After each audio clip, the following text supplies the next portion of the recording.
plus avec Olivier Ravanello. Bonjour Olivier. Bonjour. En attendant le discours de Barack Obama, ce sera cette nuit aux États-Unis sur sa fameuse stratégie pour combattre l'État islamique dans la région, en Irak et en Syrie. C'est-à-dire, on va s'arrêter sur cette coalition qui est en train de se former, bien sûr, autour des États-Unis. Il y a la France qui est en position pivot. Concrètement, qui va faire quoi dans cette coalition? C'est vrai qu'il vaut mieux se répartir les tâches parce qu'il y a 40 pays dans cette coalition, c'est beaucoup.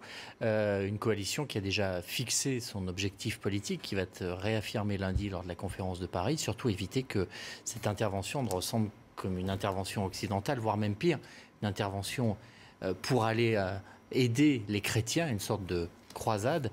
C'est tout sauf cela et c'est pour ça que les pays arabes, vous allez le voir, jouent un rôle important. Les Américains bombardent déjà et le premier groupe qu'on peut identifier, c'est en effet ceux qui vont bombarder directement l'État islamique en Irak. Les Américains ont déjà commencé cela il y a 8 semaines.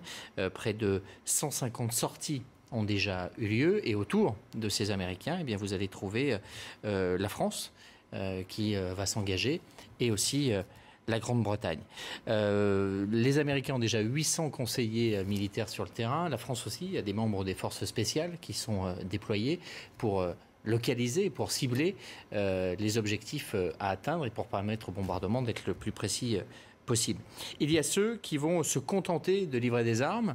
Ceux-là, eh bien, ce sont par exemple l'Allemagne, ce sont des pays comme la Pologne, comme le Danemark, qui vont livrer des armes. La Turquie aussi en fait partie, l'Italie, livrer des armes au Peshmerga, mais aussi au gouvernement irakien, puisqu'on compte beaucoup sur l'implication à présent de l'armée irakienne. Il y a ceux qui vont participer en livrant une aide humanitaire aux populations qui vont se retrouver prises dans ces combats, qui le sont déjà. Ce sont des pays comme la Suisse, comme l'Espagne, comme l'Irlande ou comme le Japon. Il y a ceux qui vont aider financièrement cette opération, et ça n'est pas rien. 500 millions de dollars ont déjà été débloqués par qui? Par l'Arabie Saoudite. Ça ne vous étonnera pas. L'Arabie Saoudite qui, par la voix de son moufti, a très clairement dit que l'État islamique était une menace pour l'islam.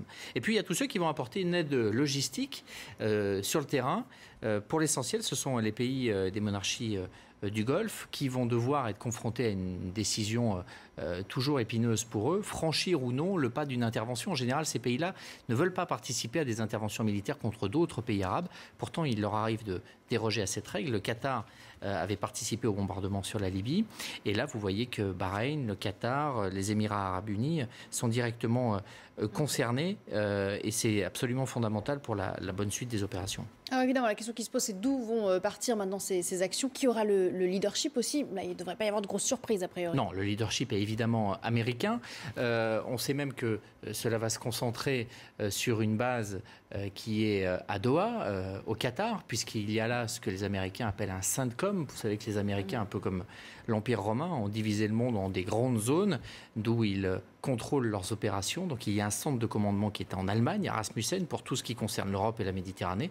Puis dès qu'il s'agit d'intervenir dans cette partie du Moyen-Orient, tout est concentré, toutes les informations sont concentrées dans ce CENTCOM, ce Central Commandment, qui est au Qatar, qui va donc en gros répartir les opérations entre les Britanniques, les Français, les opérations sur le terrain. Vous voyez juste à côté, sur la base d'Al-Dafra, le drapeau français. Nous sommes aux Émirats arabes unis et la France a une base commune qui avait été inaugurée à l'époque par Nicolas Sarkozy en 2008. Sur cette base, la France a 6 avions Rafale. Ce sont eux qui vont être mis à contribution pour remonter vers l'Irak et mener ces bombardements. Mais il faut le feu vert des Émiratis. Jean-Yves Le Drian, le ministre de la Défense, est sur place dimanche pour obtenir ce feu vert et obtenir que la France puisse agir directement.